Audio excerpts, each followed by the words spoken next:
Get up to 2 months of free podcasting service with Libsyn. Check out the show notes for your promo code to get started podcasting today.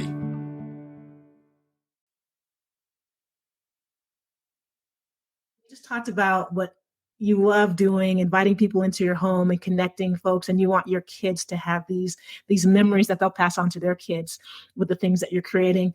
I'm curious, beside your own home, what's a place that you feel safe to be yourself? Oh, a place. I'm going to do 2 places because they are like equal. My car. I often pull into my garage and do not leave my car for like a while. Sitting there, it's almost like sitting in my mind. Yeah. It helps me like decompress and like prepare for like whatever's coming when I walk into my home. And then the other place is the forest, like hiking and being in nature and surrounded by green. And I went hiking the other morning and ran into like 6 deer. Like that place is magical to me. So like those are my 2 like favorite places. Oh my gosh. Like you just brought that home for me because I love being in the car and just driving, like, right? So if I'm driving to where I grew up in Mountain Home, which is 45 minutes away, there's so many ideas just kind of being in the car by myself that come to me. And then hiking for sure, that fresh air and just, not having your phone on and hopefully the reception not being great. It just allows you to center yourself. Very powerful. I love that. Thank you for sharing that.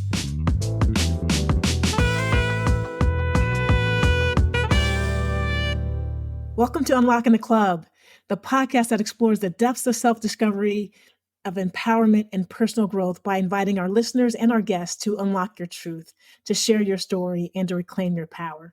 I'm your host, Angela Taylor, and today we have a really special episode that delves into a topic that I've been unpacking a little bit recently as I reconcile my own journey, both professional and personal. And that topic is psychological safety, not necessarily using that formal terminology, but I now recognize that I've been noticing and naming those instances where I actually did feel safe to be myself, whether it was a job or a group of friends or work colleagues, where I could exhale and didn't have to feel like I had to show up a certain way. And then I've also noticed and named those times, and early on in my career, this happened quite often, but noticed and named those times where that was not the case, where I had to do a little bit of compartmentalization or some code switching. So as you just heard in the show opening, during my conversation with Ramona Jackson, the Bourbon Bohemian, in episode 21 entitled Unlocking Your Inner Explorer, we actually shared a similar experience of using that alone time in the car or time in nature, whether it's hiking or at the beach, with ourselves to reclaim that power, to unlock our truths. And in a world where there's so much going on around us, where we don't have much time just to be alone with our thoughts, I found out that actually carving out time, whether it be a couple of minutes at the beginning of the day or a couple minutes at the end of the day, but carving out that time to just be alone with myself and my thoughts is truly rejuvenating. And it's during those times where I'm able to unlock my inner explorer.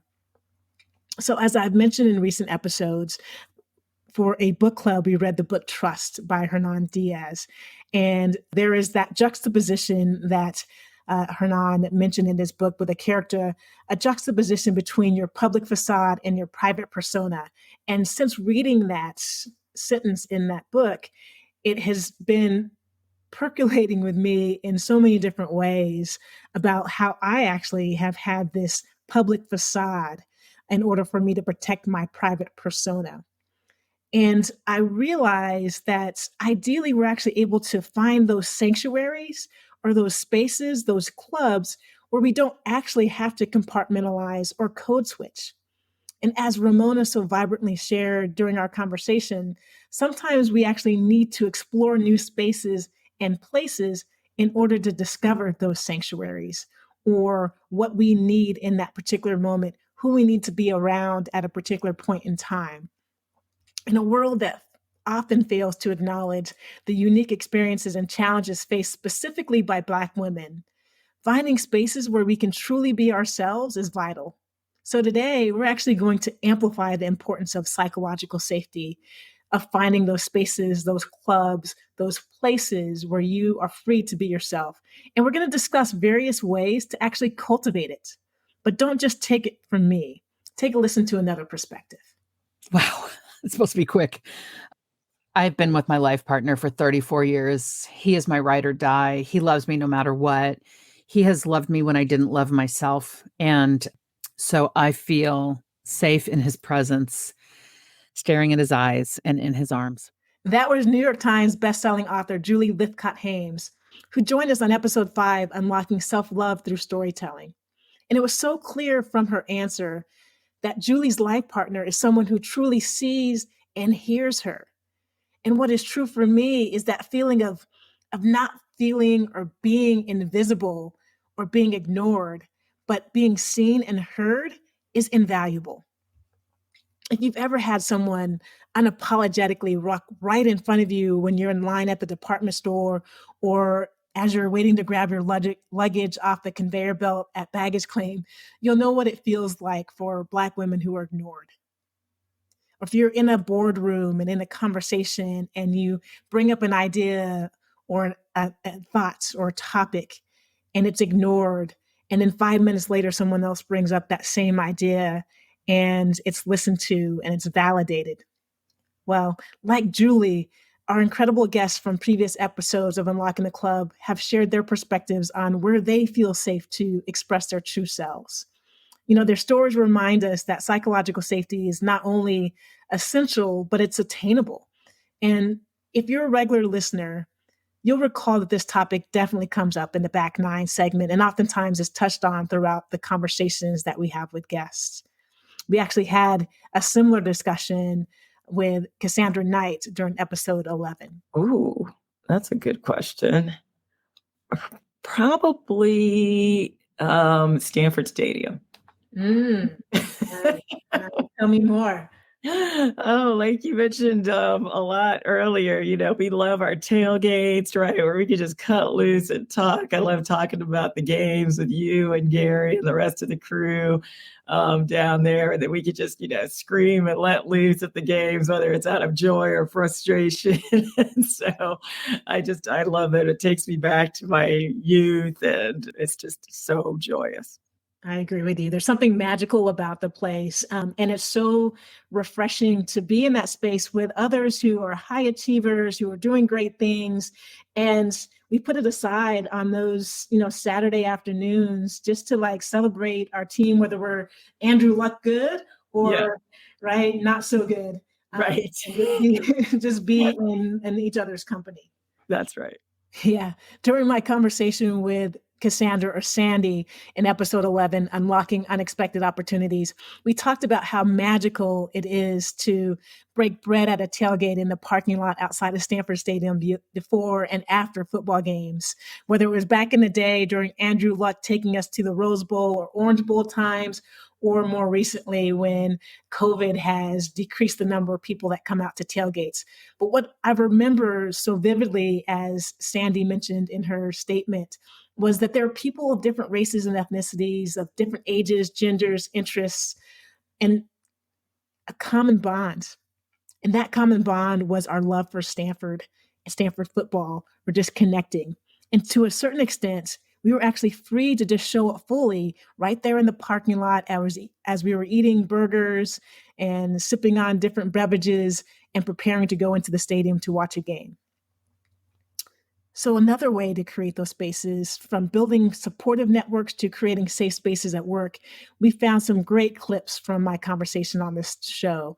And so throughout today's episode, we'll actually explore various avenues to finding psychological safety, your sanctuaries, your own clubs. While we unlock the club, what we're finding is we actually have the ability to create our own clubs, which are those sanctuaries, which are those places where we can feel free to be ourselves. So today we're actually going to unlock that sense of home many of us seek, as Shantara Harding so eloquently stated during episode 4, where we unlock being invited to the table. Well, I dance anywhere, so if anybody knows me, there's that. But just with my family, home. Most of my family is still back home. I'm here in St. Paul, Minnesota. Most of my family is back home in Ohio. And so that for me is a place that allows for all of me, good, bad, and in between. So home. How many of you have at least one space that allows you to bring all of yourself, good, bad, and indifferent, as Shantara recalled her home vibe is? Well, real talk, the code switching many of us do is exhausting. And sometimes I know that I don't even realize the depths and the effects of my code switching until much later. Like Shantara, I reclaimed my home when I returned to Idaho 7 years ago to be close to my parents. But sometimes it isn't so convenient. I was able to do it because I'm an entrepreneur and I was able to pick up my business and my work and I could do it from anywhere.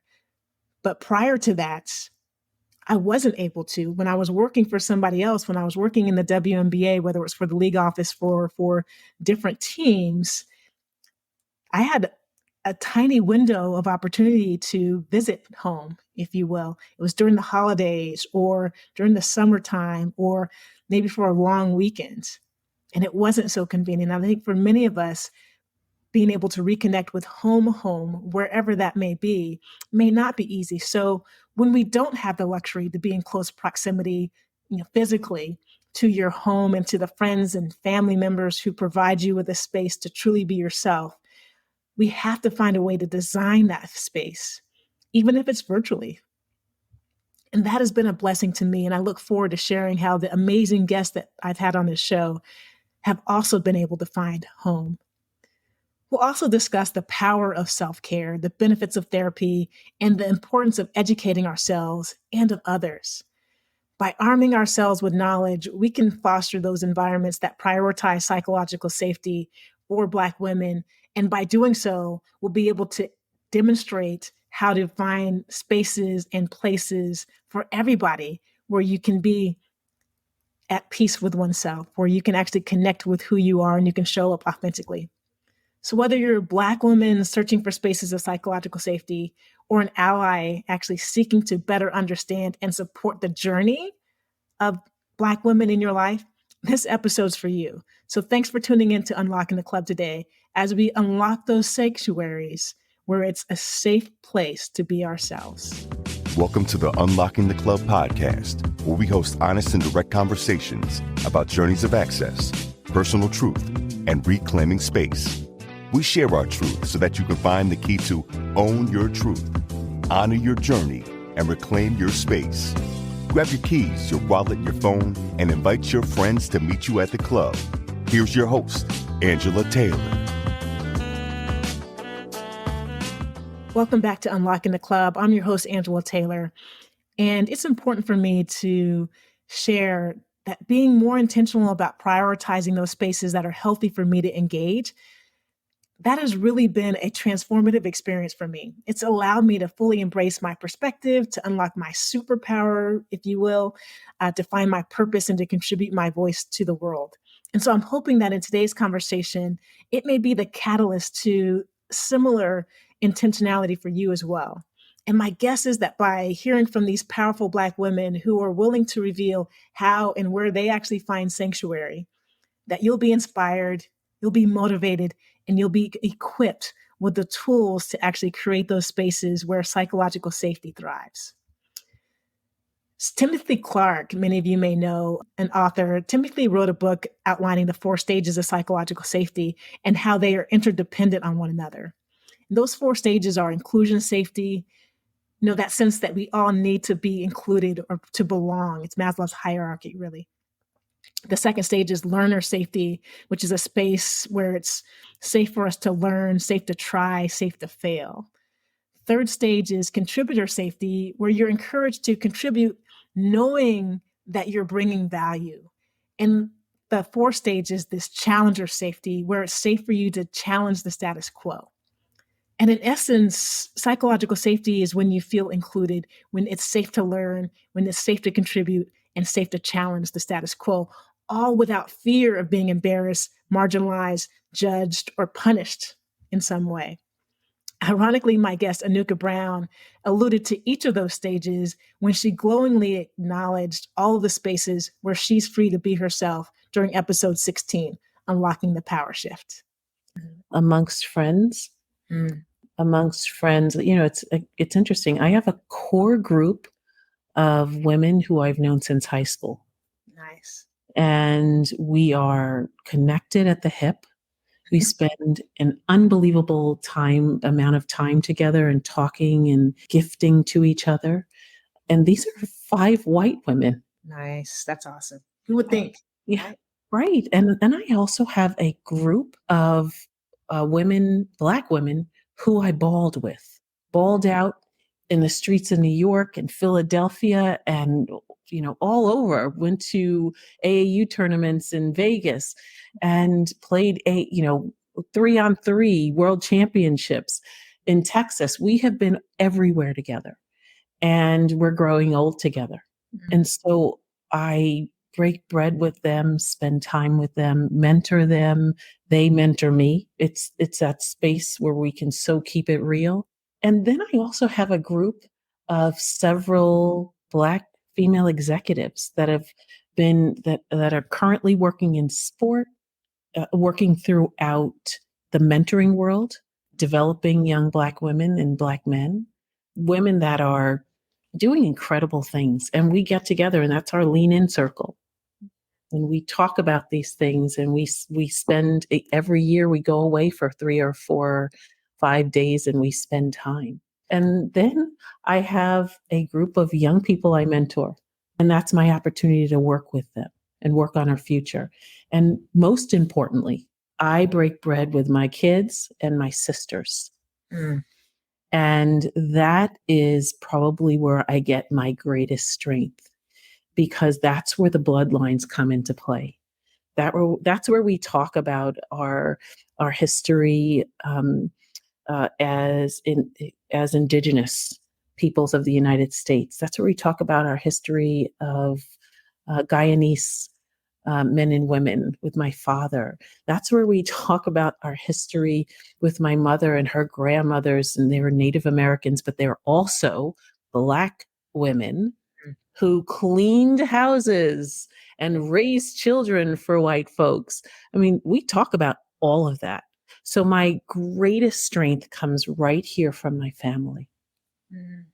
It's amazing, and underscores how important it is for us to find our community, right? The community where you can exhale, right? Where you can relax and unwind and be real and authentic and candid, and that invite you in, like, right, where you don't have to feel like you're banging on the door of the club. You're actually setting the tone for the club. I love that. There were so many things that resonated with me as Anuka was talking about all of the spaces that she finds this safety to be herself, where she is able to connect with herself and with her mission, her life's purpose. And I think that we can find safety and belonging in some unexpected places, certainly with maybe your siblings or your lifelong friends, with your family members, where you can just cut up and relax, possibly at work with colleagues that have something in common, a shared lived experience or a shared love and passion for the work that you're doing. Perhaps it's with a group of friends from high school, and that's a very different group than it is from your group of friends from college or other experiences that you've had. We can find that safety in a lot of different places. And I know for me, there are different spaces at different times that I find myself in intentionally. So I think it's really important for us to sort of, paint this tapestry of what is required and what helps us to fill that cup, for us to be able to exhale and unwind and relax, connect with ourselves, appreciate the little things that we're doing, appreciate what's next, appreciate the little things. And I think that my tapestry, or I guess I should say a quilt in honor of our guest, Cassandra Knight, and her ancestors' quilting skills. But I think my tapestry varies in a lot of similar ways to Anuka's. My college teammates from Stanford are very dear friends who I rely on for a lot of guidance and advice, as well as just being able to connect. My high school friends, again, we have this lived experience in Mountain Home in a small community. And when we get together, there's something that's cathartic and peaceful about being able to be in the same space. There's others that I've had connection to who've experienced loss and being able to know the unspoken experiences that we're all having and sharing. There's people that I've connected to that actually had a similar injury. I tore my ACL, MCL, and cartilage in college. And there's this little sorority, if you will, a fraternity of people that have had knee surgery. There's sports industry executives who I connect with on a regular basis or keep me in tune with what's happening in the sports industry. And then certainly family and work family. We create a space at the Dignitas Agency on a monthly basis where our team and our team of consultants and delivery partners come together. And what we found is that we didn't have to come up with a topic every time that we're in conversation with each other on a monthly basis. As a matter of fact, people were just enjoying coming together because the work that we do in equity, diversity, inclusion is so exhausting that sometimes it's nice to be able to come together and share and support one another. Simple things like that, understanding what comprises your quilt or your tapestry so that you know when you need to make that phone call or you need to get together with that group of people at a particular moment in time when you need to fill your cup, you can immediately go to it. And when I think about that first stage of psychological safety where you need to feel included, I'm reminded of the joy in I'm reminded of the joy on Renee Brown's face when she talked about her family. And for Renee, who was a guest on episode 13, Unlocking Your True Self and Shine, whose gift is her ability to connect with everybody. She's a people person. I think she's a unicorn with that. I think her definition of family has to be pretty broad. But let's listen to where she finds space to be her true self and who helps her amplify her shine. I think I'm fortunate because I have a large family. And for a while, I wasn't myself because they saw me as a sports executive, right? And then I'm like, wait, come on, like, this is my family. So a lot of times with any of my family members and my closest friends, and I think that we got to find spaces where we can just be who we are, like, because we're always on. And you got to find a space where you can just take a break. And then you got to ask yourself, why can't you be yourself in the spaces where you spend so much of your time? So as you can tell from listening to Anuka and Renee, family, friends, work colleagues that have that similar common interest, those can be the spaces that help us fulfill that first stage of psychological safety, and that is inclusion safety. But when we think about inclusion safety, that does not mean that we are simply surrounding ourselves with people who will tell us what we want to hear. I actually believe that people who are willing to tell you the truth and where you're open to actually hearing their point of view, it's important for you to have a space or place where you can surround yourself with those individuals so you can get to the truth. It may not feel comfortable all the time, but I actually believe that you're better able to build trust and to be vulnerable in those situations. And it may be a designated group of people for one specific reason or cause. But if you find those spaces where people are willing to tell you the truth, wow, what can that create for yourself? But I also wonder why we don't prioritize those space where we can actually be ourselves. And that's one of the objectives of this podcast, Unlocking the Club. We talked about in one episode with Beverly Oden about her being club adjacent, that she never felt like she belonged in the club. And I think she is ahead of many of us. I don't think that she ever felt like she needed to be in the club. And being club adjacent was just fine because it allowed her to create her own clubs. And I'm proud to think that in our short time of doing this podcast, we've actually been really successful in being that space, a cathartic space where my guests can feel comfortable to be in real, authentic conversation.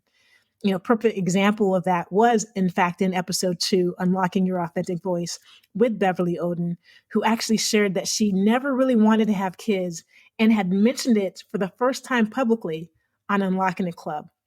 Ironically, later on in the conversation, it wasn't so surprise that revelation by Beverly was part of a group of friends who helped her create that sanctuary we've been talking about. Here's a bit about where Beverly feels safe to be herself. Oh, wow. Gosh. Okay. That's interesting. I would say with my 50 plus church lady buddies who have never been married and don't have kids, right? So we are similar in so many ways, and I think that the society has told us we shouldn't have done it like this, and this is wrong, and we're missing something. But in that space, it's so comfortable and so warm and so welcoming and so normal, so okay. So that's probably what I'd say. How invaluable is it to find a space where you can exhale because you're having a similar lived experience, where you have complementary core values or common goals? So stage one, inclusion safety, is when you're part of a team. You have a team of allies, as my good friend Trisha talks about, and you don't have to worry about being othered because you've constructed your own club. From inclusion safety, we go on to learner safety. And I think it's important to acknowledge that we all bring these inhibitions or anxiety to the learning process. You know, those limiting beliefs like, I'm the only one, it's hard, I've never done this before, I don't know how. Like, there might be a lot of limiting beliefs that prevent us from getting through this next stage because we don't have that learner safety.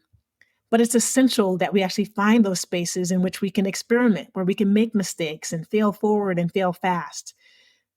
Our brilliant first guest, Michelle Goodwin, talked about the spaces where she is engaged in the discovery process during episode 1, Unlocking the Real Stories of Black History. Take a listen. It's a good question. I mean, if we were saying a place in geography, it's probably Italy. If we're picking some place in the world, and if we're picking some place that's an institution, I'd say that probably a library.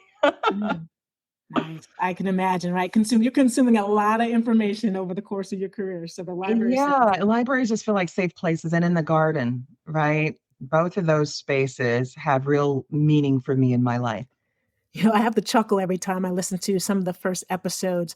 Michelle was actually the first guest on Unlocking the Club about a year ago in May, was when I spoke with her. And I would love to actually revisit that question with Michelle to find out when she first recognized that the library and or the garden were the places that provided a sense of safety to her. I think there's a lot behind the story that led her to understanding that the library was such a powerful place for her to be in. And I actually want to explore like why certain friends groups or certain locations or certain activities are cathartic or safe for me to be myself as well. I think you all should do that. It might be a fun journey to take. But, you know, if I had a guess when I'm thinking about Michelle, I imagine the library was actually a place that allowed her to escape into the realm of possibility. Oprah Winfrey talks about this a lot. The reason why she's a voracious reader is because it allowed her to escape her reality. And so when I think of Michelle and that library, maybe it allowed her to escape that realm of possibility of whatever was happening in her life at that particular time, which really speaks to how well versed she is on so many topics, because she has been so studious and a voracious reader and was able to plug into things that really resonated with her, particularly around reproductive rights. I also am intrigued by the fact that the garden is another quiet space that she enjoys. And I know for myself, it's a place where I'm able to connect with my thoughts. It's so peaceful and serene in the garden when the sun is shining on you and you're seeing nature take its course. When you're seeing, you know, you plant a seed and you start to see it flourish. When you hear the birds chirping and you see the bees buzzing, it is really a fun place for you just to be alone with your thoughts. So when I think about learner safety and I think about what Michelle offered, I think learner safety implies some sort of engagement. And I think that that is actually what happened for Michelle in the library for sure. But I also think that discovery and engagement also happens for me in the garden, for others at the beach, for others on long walks or bike rides, and unique places, as others often discussed. One of which was Marissa Renee Lee in her quick response to my question during episode 24 of Unlocking Black Women in Grief. The beach. I love the beach. I love being close to water. Yeah, right. And I know water to your mother as well. So yes, you got it. For Marissa, she also wrote about the role water played in her mother's life. The beach or bodies of water serve as serene backdrops for many of us to learn about ourselves and the world. I always wonder, when do we allow ourselves to be curious? Do we reserve that curiosity for those private moments? I know I used to, because I was afraid people would judge me about things I didn't know about, right? So if there was something that came up, if someone had mentioned a phrase or a word or term that I wasn't familiar with, I would jot it down and wait till I had a moment to Google it and find out more about it. And the truth is, others may judge us anyway, but if you crave learning and if you find those clubs that actually empower you to feel safe to learn, those spaces will nurture you and give you permission to try. And again, when you try, you can fail, right? But you fail fast and you fail forward. Once we've navigated both inclusion safety and learner safety, we actually move on to contributor safety. And this is a space I sense that many of us, particularly those of us at a certain stage in our journey, endeavor to be in. Richard Brooks, who is a professor at Harvard and wrote a book called Strength to Strength, talks about this. At a certain stage in our journey, we go from maybe our technical expertise to the need to be able to share our wisdom. And so we can contribute in a variety of different ways. Maybe at a certain stage in our life, it was literally a technical role that we played. And later on in our life, it may not feel the same way that we're used to, but we have to be able to realize that we're still able to contribute. And I think that it gets back to the sense that we all want to be able to bring value or to demonstrate our worth, have conversations with colleagues on boards that I serve on. And one of the biggest challenges is making sure that they feel like they are actually contributing and bringing value in the role that they have on that particular board. And I think that this stage, this contributor, it feels like a stage that happens in concert with the work that you're doing or the role that you may be playing in your company, in your family, or in your friends group. And I know, speaking for myself, I can remember times where I wasn't sure if I had contributor safety. Oftentimes in those situations, I found myself trying to prove my value. Proving is something that can be debilitating, and it has you showing up in ways that actually may not be working in the direction that you're hoping that it'll work. And as a Black woman, I think this happens a lot. Renee Brown mentioned during her episode those moments where others actually try to steal her shine. And you may be interacting with someone who is biased or arrogant or insecure, and that makes it really difficult to find safety to contribute. There were actually a couple of guests who brought two different perspectives to this contributor safety stage, I believe, as I listened to their podcasts. First, in episode 9, Unlocking Social Capital in America, Amelia Hardy mentioned a place that empowers her to get in touch with who she is and the value that she brings. Beside my home. Oh, wow. I would say that besides my home, I love the beach and just the ocean and the calmness and experiencing that with friends and family. There's something about the power of the vastness and the depth of the ocean that intrigues me. It's something that it's something that I'm mesmerized by, but also it just brings me great peace. So I think there is where I've been most introspective and unlocked like some true authentic things about myself. Well, piggybacking on that, what do you do to center yourself, whether it's while you're at the beach or in other ways? Because we know mindfulness is so important, particularly with the work that you're doing. Yeah, well, very spiritual. So praying, meditation. I've gotten into my Calm app at night. I like to take walks, especially when the weather is nice. So I'm in Minneapolis, St. Paul, and around November, my walks stop. And then I kind of dread it until they start again when the weather is better. About May, actually April, May, but I love to be outside. Again, it's about being introspective, having nature around me, the warmth of the sun on my skin. Just something about that is gives me a peace and allows me to really think. Sometimes you just need space to think. As an executive in the Minneapolis, St. Paul community, during those social unrests that transpired after George Floyd's murder, almost exactly 3 years ago, as of the taping of this podcast, it was imperative that Amelia find a space and a place where she could tap into her power and her voice so that she can contribute to the change at her company, Best Buy, and in her community.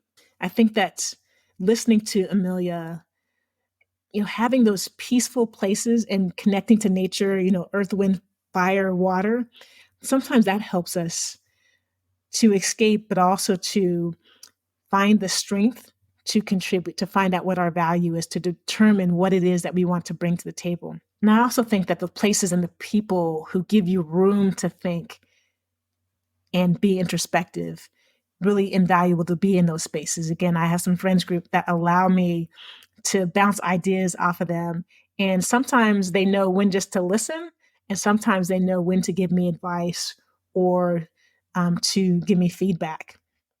And I think in a different manner from what Amelia experienced in this contributor safety and knowing how she can go to tap into her intuition, if you will. I think in a different manner, I was actually inspired by the clarity with which Judge Monica Wiley had when she talked about the space where she feels safe to contribute during episode 6, Unlocking the Judiciary System. Oddly enough, on my bench. On my bench, I have a lot because I have so much control there. Interesting. I love that. Wouldn't have expected you to say that. Like, tell me more. Like, so what is that experience like? I can do the right thing every single day. Every case that I have, I can do what I think is the right thing for a family. And I think that or a child. And that is, incredibly, it's just humbling. It's a humbling experience. So, I have control. So I think that's where I feel safest. Every time I listen to that excerpt from Monica, I get inspired. It was really inspirational to hear her clarity that she had about why she is at the table and what she's doing when she's at the table. And I think that in a predominantly white and male judiciary system, Monica has navigated inclusion safety, learner safety, and is crushing it with contributor safety as she is clear about her purpose to use her power to affect change. In fact, to truly affect change, I think Monica must challenge that status quo, which leads us to stage 4, psychological safety, building on the previous 3 stages. That stage is challenger safety, which is when you're willing to risk your reputation or standing to speak truth to power. Again, you're willing to risk your reputation or your standing in order to speak truth to power. And in order to get into a mind frame where she's able to challenge the status quo, a true polymath, Lenore Williams Clark, connects with the ancestors, as we learned during episode 15, Unlocking Your Inner Muse. Will you talk a little bit about kind of your studio and how important it is to you and you making that choice? I'm wondering, besides your home or your studio, where's the place that you feel safest to be yourself? I would say, so I'm an artist in residence at 3 places. So one is on the eastern shore of Maryland. Okay. And my mentor and good friend, Bernard Demchuk, owns several acres, and he calls it Giverny West, okay, which is modeled after Monet's Giverny. Okay. There's the same bridge, is a replica of the bridge, is on the water, and it's the land where the slaves escaped.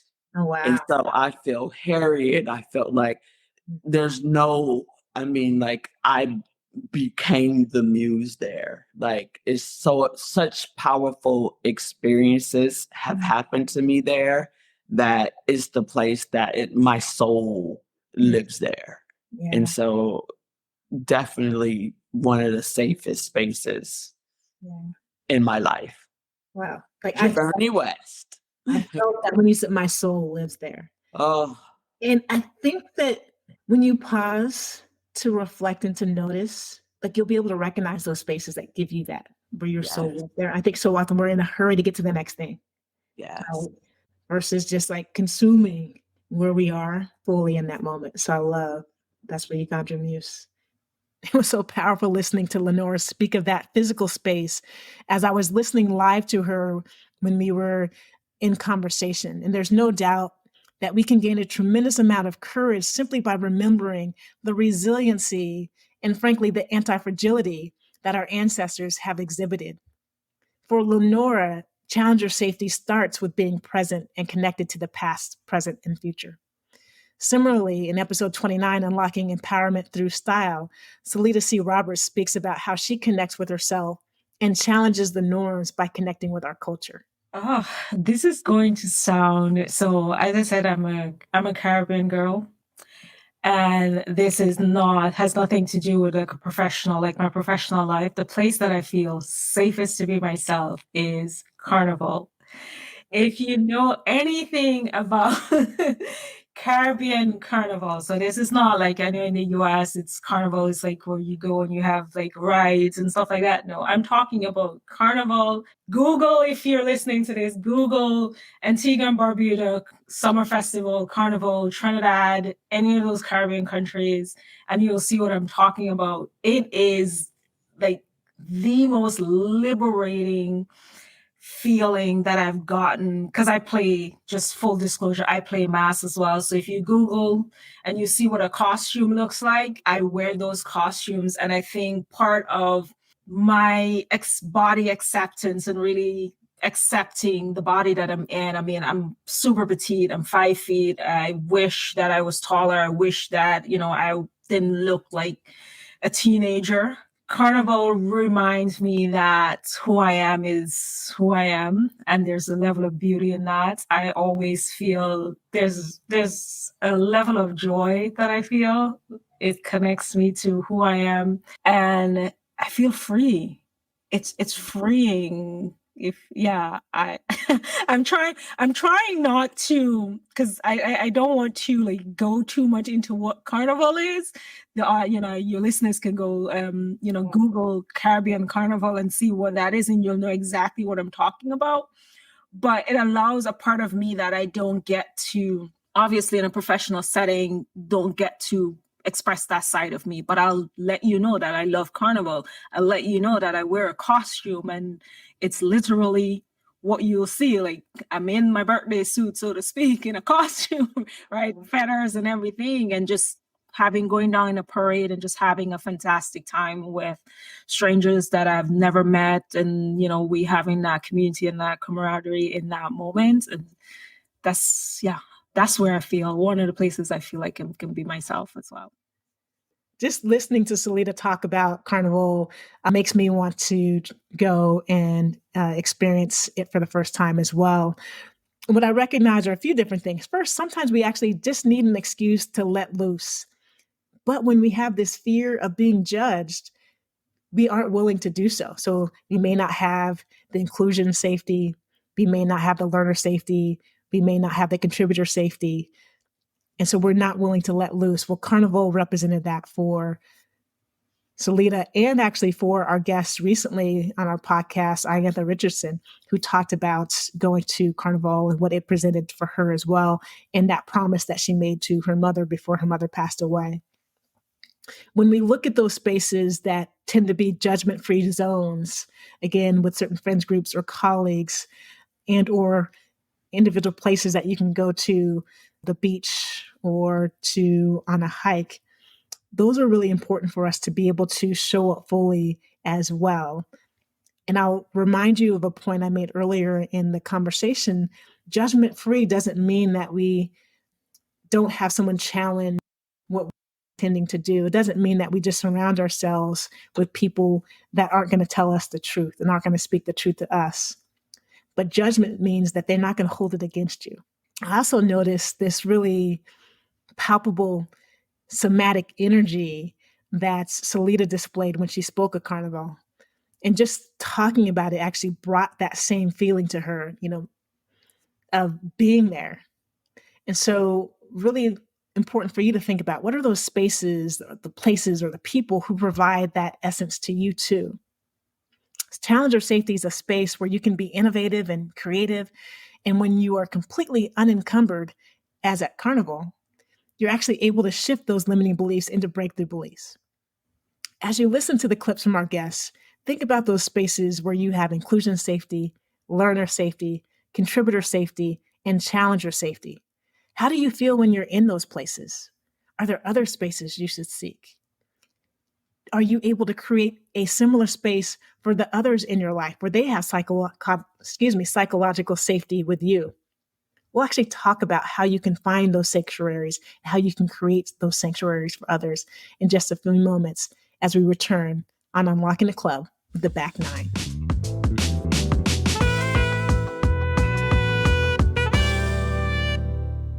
Are you feeling stuck in your career or your business? Are you struggling to identify your unique talents and strengths? Well, I have some exciting news for you. I'm Angela Taylor, host of the Unlocking the Club podcast, with a really special opportunity for you to find more joy and more productivity in your professional and or personal life. As a certified coach, I'm now certified in Patrick Lencioni's 6 Types of Working Genius. So my Unlocking Your Working Genius coaching package will help you uncover your working genius and unleash your full potential. In this special coaching engagement, we use a proven methodology to help you identify your natural talents and your areas of strength.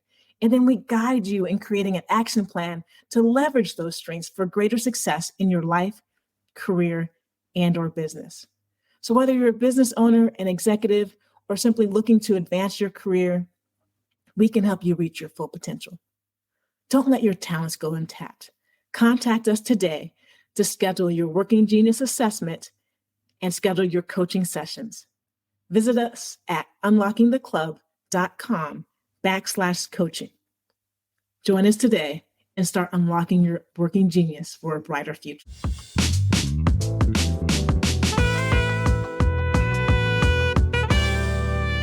Welcome back to the Back Nine on Unlocking the Club. I'm your host, Angela Taylor. We've just heard from over a dozen guests from Unlocking the Club who've unlocked the sanctuaries where they have psychological safety and where they are safe to be themselves, but there is no finish line. We're operating in a volatile, uncertain, chaotic, ambiguous world, so our efforts to build our clubs and our sanctuaries must be dynamic as well. So here are 10 takeaways that may actually help us all find those sanctuaries where we're safe and free to be ourselves. In no particular order, just find 1 or 2 that resonate with you and start to make sure that you build that club. Here are 10 ways for Black women to find spaces where they can experience psychological safety. First, seek out affinity groups.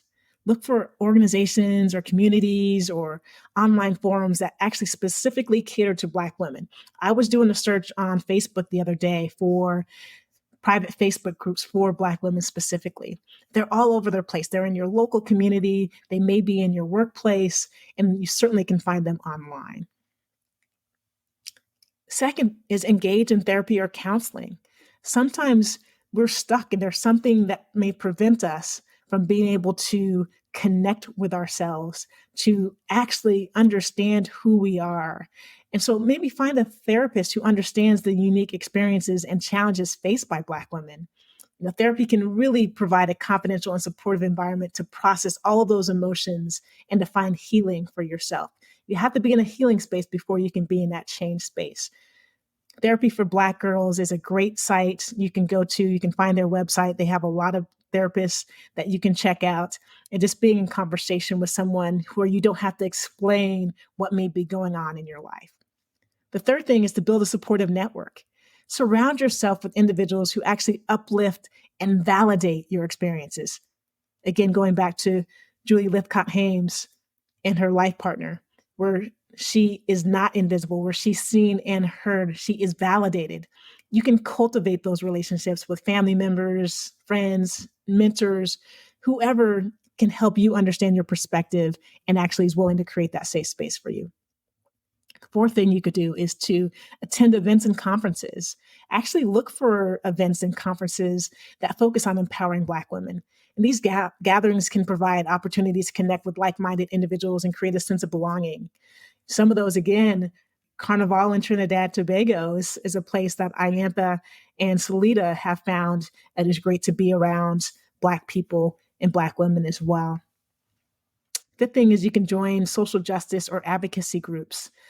If you engage in organizations that promote equality, social justice, or those things that are important to you, sometimes it's nice to connect with people that have a similar purpose in life And particularly if it's working toward that goal, it could be really powerful to be in a space. It might be a community garden. So finding a local community garden and being in a space and at work with those individuals can be really powerful too.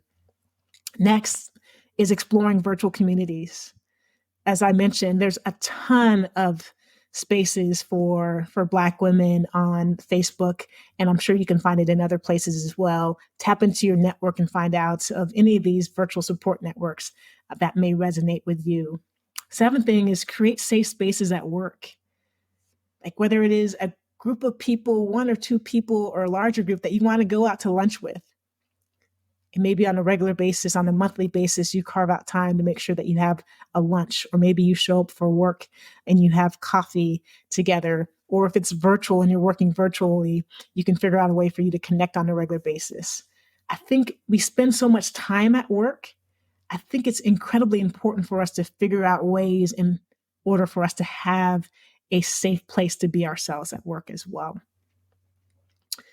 Eighth thing is that you can find culturally affirming activities. Whatever it is that you want to connect to, you can find that. Again, for our guest, Cassandra Knight, when she moved to New York City, one of the first things that she did was find a quilting group. And quilting was something that had been passed down in her family for decades and generations. And so finding that culturally affirming activity was a way for her in this new city, all the way across the country from her family and friends, for her to feel connected. The ninth thing is you can actually prioritize self-care. Like, what are some of those activities that allow you to be in self-care, in wellness, in a good space, supporting both your mental and emotional well-being? This could be meditation, journaling, engaging in hobbies, or just relaxing at the spa or on nature walks, as Ramona mentioned. And then lastly, you could educate yourself and others. When you educate yourself and others about what it is that you need when you're creating your own club, it invites them to do the same thing as well. It also, as you share your experience or your knowledge of these insights that you have from your life, it actually may help you find a new way to connect with others and create psychological safety for others that may feel like they're alone in their journey. And I know what you all know what I'm speaking to when I mention that. So those are 10 things, and I'm sure there's more that you can do to create that space where you are free to be yourself. But remember that finding those spaces of psychological safety, it actually may require a combination of both exploration, self-advocacy, and building supportive networks. Sometimes it's nice to not have to do it alone. But I recognize that my journey is going to be very different from your journey. Each of our journeys is unique. So it's essential for you to find out what works best for you. As you work to find your sanctuary, it's important to understand that this also isn't a one-way street. Reciprocity is required. If there's a space or a place like the beach or a pond or lake or a river or mountain that you're hiking, if there's a place that you consider a sanctuary, you must acknowledge the land that you are on. If you're in spaces and there's people in those spaces with you that are helping you feel safe to be yourself, it's also your responsibility to reciprocate, to create safety for them as well. Don't always enter into those conversations wanting to be the only one who's seen and heard. Make sure you're creating room and space for others to be seen and heard as well. Now, I'll admit there are times when you need to be the center of attention, where you need everyone to focus on what's going on with you so that they can help you navigate a challenging situation. But if you're willing to do the same for others, then that certainly is going to be a space that you'll be able to sustain. So many ways for us to create psychological safety, so many ways for us to be in wellness, to be prioritizing ourselves and finding those spaces where we're actually able to and free to be ourselves. I hope that this is helping you. I hope that this is something that has benefited you on your journey. And I hope you will continue to listen to Unlocking the Club as we continue to unpack different things such as psychological safety and creating space that we need, as we continue to be in conversation with a group of amazing individuals who are willing to come on the show and share their story as they unlock their truth. And hopefully, as a result, help you reclaim your power, and they will be able to do the same. I'm your host, Angela Taylor. Thanks for joining us for this special episode of Unlocking the Club. Please make sure that you subscribe to Unlocking the Club on whatever platform that you listen to your podcast or on YouTube, and share it with your friends and family. We'd love to make sure that we continue to share this important message with as many people as possible. Thank you again, and until next time, be well. Thanks for listening to Unlocking the Club. If this conversation resonated with you, subscribe to our podcast on iTunes or your favorite streaming platform so that you can experience every episode. And follow us on social media, where you'll hear about future guests, access special features, and connect with this amazing community. Head on over there and let us know how you are unlocking the club. Until next time, peace.